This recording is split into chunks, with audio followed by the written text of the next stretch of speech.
Convidou hoje para o boletim a Válbia Garrote, ela que é advogada especialista em Previdência Social. Válbia, bom dia, seja bem-vinda ao boletim. Vamos começar falando quais são os direitos, já direto ao ponto, que as mulheres diagnosticadas com câncer de mama têm junto à Previdência Social. Bom dia.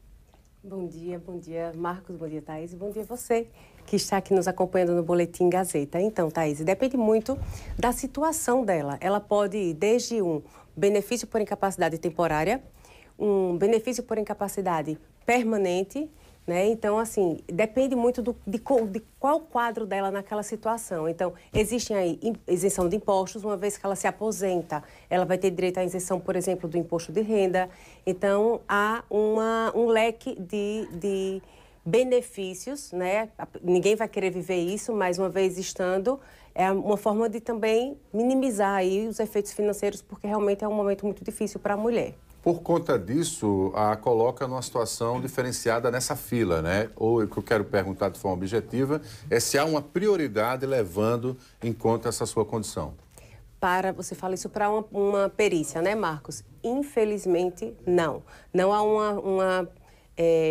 uma predileção para essas mulheres, infelizmente, desde uma perícia, quanto também o processo como um todo. Então, infelizmente, não. Hoje, na Justiça, o que nós temos aí é, se a pessoa é mais de 65 anos, aí há, sim, uma celeridade processual pela idade, mas não pela condição dela.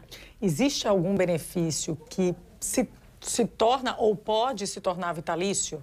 Seria a aposentadoria, a mais conhecida como antigamente invalidez, que é a incapacidade permanente. Ela sim seria, porque o que acontece, Thaís? E essa mulher, ela pode ficar, né, a depender do grau da situação dela, numa situação de cirurgia, ela retira os gânglios, ela retira, então, toda a mama. E eu já vi isso na prática, as mulheres com dificuldade até de mexer o braço.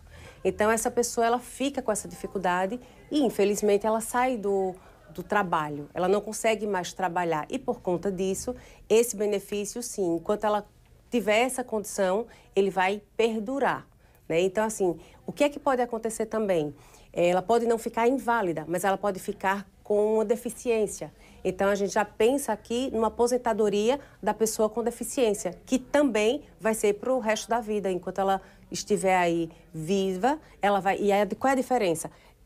Se ela ficou com alguma deficiência, não inválida, mas com alguma deficiência, ela pode continuar trabalhando de uma ou outra forma mais branda, tá? E ela vai receber a aposentadoria, porque a invalidez não pode trabalhar, mas a aposentadoria da pessoa com deficiência pode trabalhar. Então, ela pode ter uma outra alternativa, né? Aí, que é muito interessante também para essa situação. O acesso aos direitos é sempre com tramitação administrativa ou pode haver necessidade de uma provocação por meio de advogado?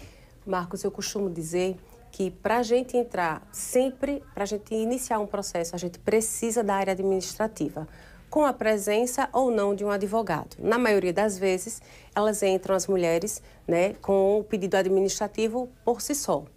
Para além disso, aí sim, ele vai precisar de um advogado, essa mulher, para ingressar com um pedido judicial. Agora, o que é mais interessante? Quando às vezes, você é negado no administrativo por uma documentação que não foi colocada, ou por um laudo que não está completo, não está coerente, por um exame que faltou. Então, às vezes, quando você contrata uma pessoa, um profissional habilitado, isso vai fazer com que haja uma diminuição de uma perda de tempo que você poderia ter se você fizer por conta própria e espera um tempo que o INSS vai dar.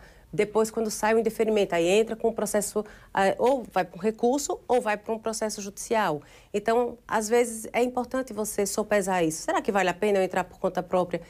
Caso você tenha algumas dúvidas, então, se tem dúvida, procure um profissional habilitado para você ganhar tempo, até porque você precisa, o tempo urge nessa situação. Quais os documentos básicos que é preciso reunir para garantir algum benefício nessa condição?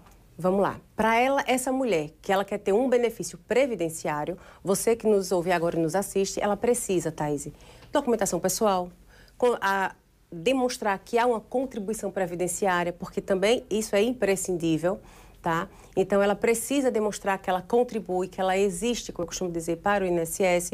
Para além disso, os exames, né? Os laudos. Então, tudo isso é importante. O que ela vai precisar sempre? Ora, se ela já fez um histopatológico, pega esse histopatológico, que vai demonstrar que há um CA ali. Então, há exames específicos, um ultrassom, uma mamografia, esses são os exames que naturalmente vão demonstrar que existe ali, infelizmente, aquela doença. É uma situação, assim, bem delicada. Mulheres que não estão em condição de trabalho, até em função do tratamento, Exato. têm direito, conseguem algum benefício, mesmo sem ter contribuído com a Previdência, ou é obrigado a ser segurada? Essa mulher que não tem nenhum trabalho, que não contribuiu para a Previdência e que necessita de um amparo, ela vai para um benefício não previdenciário, Marcos, mas um benefício assistencial. Então, atenção, você que precisa, você vai procurar um LOAS, é o BPC LOAS, né? E nesse caso, a única questão que entra, toda aquela documentação que a gente falou vai servir para essa pessoa também que não contribuiu para o INSS, mas o detalhe, qual é a diferença? Essa mulher, ela vai precisar demonstrar a questão financeira.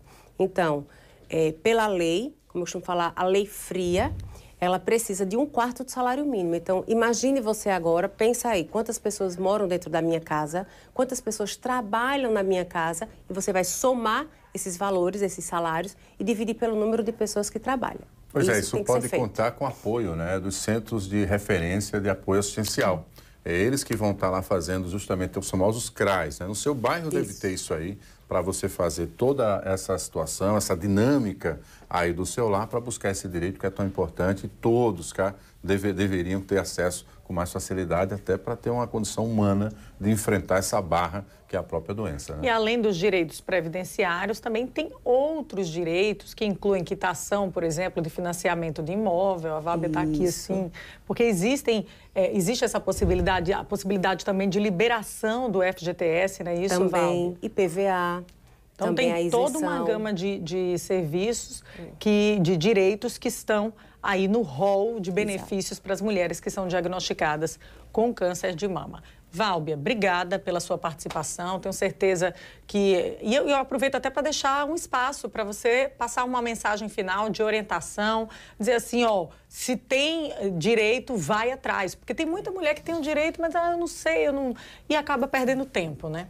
Eu acho isso, Thaís, assim, de suma importância, porque as pessoas, elas desconhecem os direitos que ela tem, né? Então, assim, você que passa agora por esse momento, é um momento muito doloroso, é como se o mundo caísse na sua cabeça, mas é importante você saber, existem meios de você ter direitos, de você ter amparo, você não está sozinha e você tem que pensar sempre que, para além dessa tua dor, você tem como, sim, se resguardar e viver esse momento de uma forma mais digna possível. Então, não pare para pensar, será que eu deveria? Não, vá em busca do teu direito, porque você tem, sim, esse direito. Perfeito. Obrigado, Valbia. Esse tema previdenciário sempre de interesse público e sempre que a gente puder, claro, trará essa temática e outras tantas desse universo para você que nos acompanha aqui no Boletim Gazeta. A gente vai para um rápido intervalo comercial, daqui a pouco o assunto é política, né?